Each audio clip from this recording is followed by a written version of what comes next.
The Lord be with you. And with your spirit. A reading from the Holy Gospel according to St. Luke.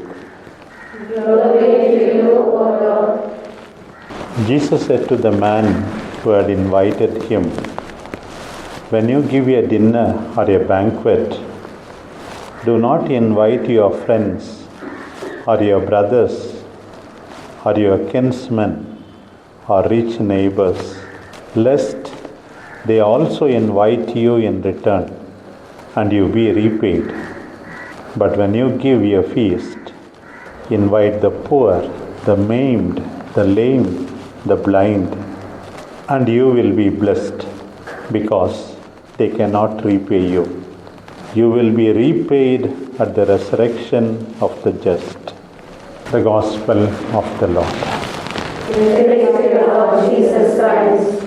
Dear sisters, our participation in the Holy Mass must make us more and more grateful for our occasion.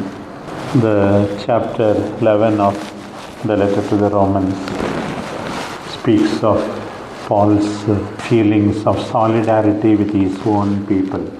He even says, like Moses, "Better I be lost, if only it could help my own people to be saved."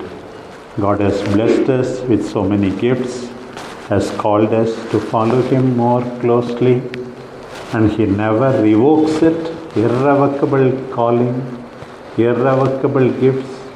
That's how today's first sentence began, the first reading of today. We need to be only grateful. He reminds the Gentiles, don't be proud and arrogant. My own people also may be saved, thanks to the faith of our ancestors, he says. Every time we participate in the Holy Mass, we have to learn is humility, humility, humility. Gratitude, gratitude, gratitude for all the gifts that we have received from the Lord. And then the Gospel is a beautiful passage of Jesus addressing the hosts whom they should include in the invitation list. 4 categories of people need not be invited: your friends, your brothers, kinsmen, rich neighbors.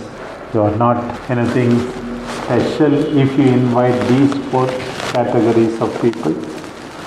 But then he says another 4 categories whom you have to invite: the poor, the maimed, the lame, the blind. Another 4 categories whom you have to invite. I always say the greatness of a person is measured in terms of how the person deals with people who cannot do him or her any good or any harm. Sometimes we are very, very gentle and polite with outsiders because they may give us back. But with our own sisters and brothers, we are very rude, arrogant, not at all sensitive to their feelings and so on. How you deal with people? Sometimes in the family situation, the father is very kind in his office, in his factory, in his workplace, but then at home he ill-treats the wife and children. Helpless people. Not only in terms of money, in terms of talents. There may be some brothers or sisters who are not so blessed as you are blessed. Being appreciative of them, understanding of them, that's really very, very important. Dealing with the least of the people with respect, consideration, acknowledgement. That's what the Lord asks us. You will be repaid in heaven. Not only here in the hostel, but also back home, some of the relatives or friends who are not that gifted. Be kind to them, considerate to them. True disciples are asked to be like that. Not that we should not be respecting people who are close to us. Jesus himself did not exclude them. He went to Peter's mother-in-law's house to be served by her went to Martha and Mary and Lazarus. And then he himself prepared a breakfast after the resurrection. And then so many other instances of Jesus acknowledging the people who are rich also, like Matthew the tax collector. And he went to a Pharisee's house. But then more than that, we need to become people who are considerate to the poor and the abandoned. The Lord asks us.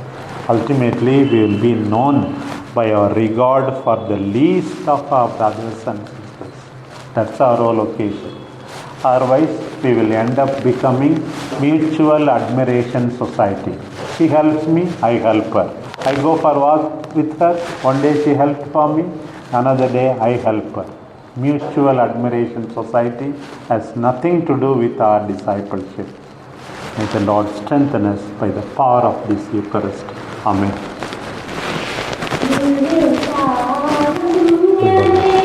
Amen.